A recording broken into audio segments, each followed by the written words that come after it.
I'm Blake Simon, and I'm from the United States, Los Angeles. Faces is about a supernatural entity that stalks a group of college students one evening. So the film is about the search for identity, and that's exactly what it's looking for.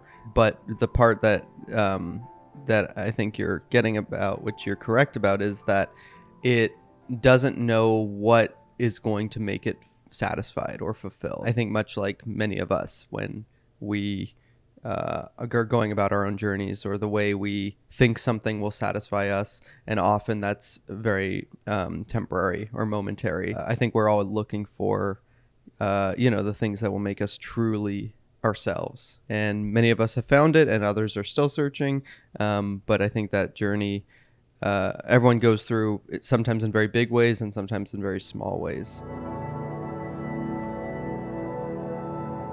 Yeah, I think the idea of doubles or multiple versions of ourselves is something as you said, I've explored in a lot of my work. It's not something I think I've done very consciously or intentionally.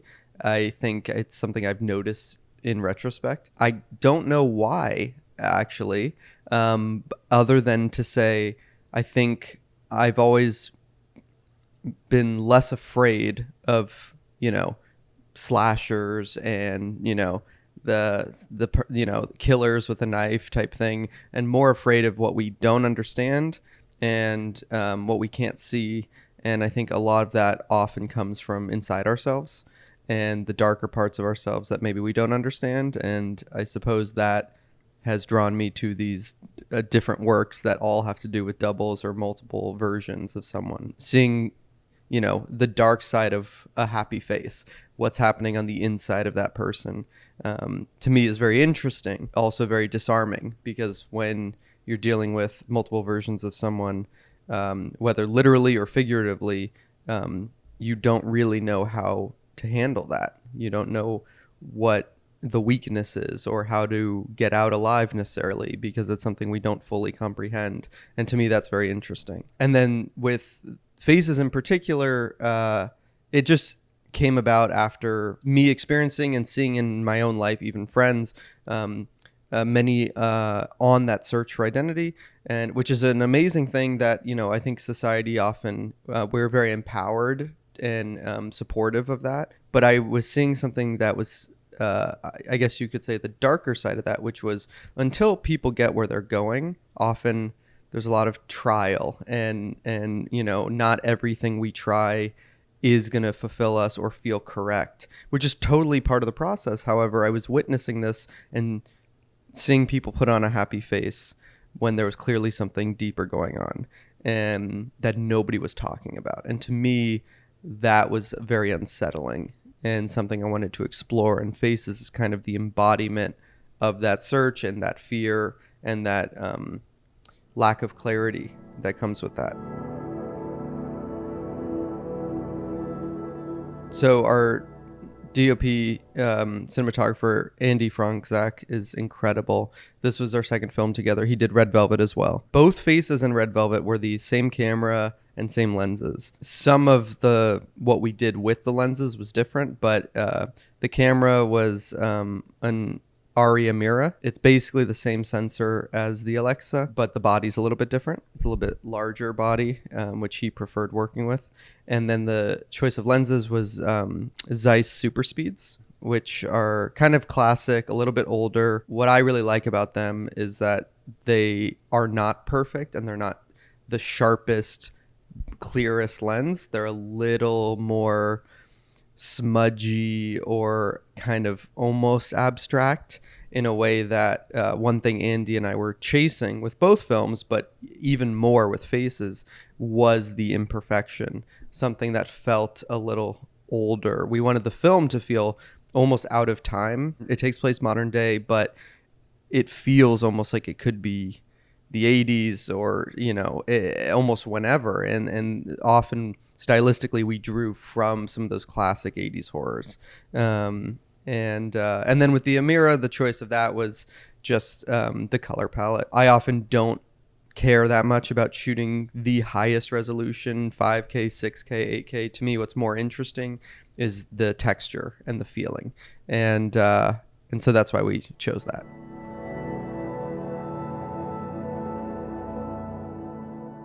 Faces is obviously a very unique film for performance. You've got a couple characters who have a wide range of things they're doing and a lot of overlap in some of those performances. Obviously, you know what I'm saying since you've seen the film. The two leads, Kaylin Rice and Ethan Daniel Corbett, they're incredible, and I could not have asked for a better cast. The process with them, honestly, was once we cast them, we didn't do much rehearsal. It was all about me sitting down in a room with them and us just talking. I wanted to talk with them through my understanding of each of their characters, the overlap between their characters, and also I wanted to hear their thoughts, and I wanted them to bring themselves into it and not just have me tell them what it is. The other thing I did, which I don't normally do, but on Faces I did, was I had the actors behind the monitor when we were filming their vanity room scenes. So I really wanted Ethan and Kaylin watching each other so that they felt like they were, feeding off the same ideas and inspiration, so that both of their performances, there felt like a continuity between them. And I think they absolutely brought that in ways that I could never have, imagined on my own.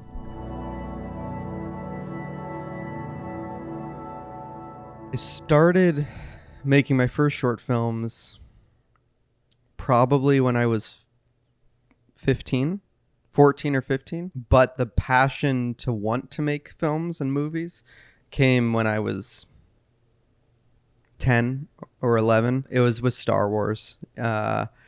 Growing up, I watched the original Star Wars, A New Hope, and all those films so many times. And I was obsessed with it, and I wanted to live in that world. And then I learned who George Lucas was. And when I learned that there was a person who made this universe that I was so in love in, this universe that I was spending more time in, it felt like, than our own, I categorized my entire understanding of a job like that, or a job period. And I wanted to be that person. I wanted to be the guy who could make a world that you could lose yourself in. And so that's where it started, which is why I probably was doing a lot of science fiction before I found my way to horror films. Of course. I mean, I don't know. You can't pick just one, right? Like, where do you start? I'm a huge fan of Akira Kurosawa. So full circle with Star Wars. Obviously, Star Wars was based largely on Hidden Fortress, one of his films. But for me, my favorites of his would be Yojimbo and High and Low. Those films have blown me away every time I watch them. Oh man, I don't know where to start. Requiem for a Dream. I love Darren Aronofsky. Obviously, it's a very heavy film, but inspired me in many ways. And then I guess just because of my work, David Cronenberg, specifically Dead Ringers, is one of my favorites. And it felt like a movie. It was one of those movies where you're like, oh, I almost wish I made that in many ways. Yeah. So I don't know, just to name a few, but I could just sit here all day talking about movie inspirations. I'm actually LA born and raised, so I suppose I don't have much to compare it to. I've always been making films in LA. I have many friends who have come from all over who now live in LA. I suppose they tell me it's harder. I think maybe because it's more saturated. There's a lot of filmmakers, and there's the indie scene and DIY where everyone's doing everything themselves. But there is also, you get to a certain point where there's a lot of pressure to do things by the book and red tape and proper, whether it's SAG or just your permitting and your locations and your insurance and workers' comp, and it goes on. And so I think filming in LA can be very expensive unless you're wearing every hat yourself and shooting in your mom's house, like many of us have done. But it's an amazing film scene, obviously, and ironically, some of the most incredible filmmakers who I've met working in LA, I've actually met elsewhere. I've met at film festivals, and then in other states and other countries, and then it's like, oh, we live 10, 20 minutes away from each other. But yeah, no, it's great.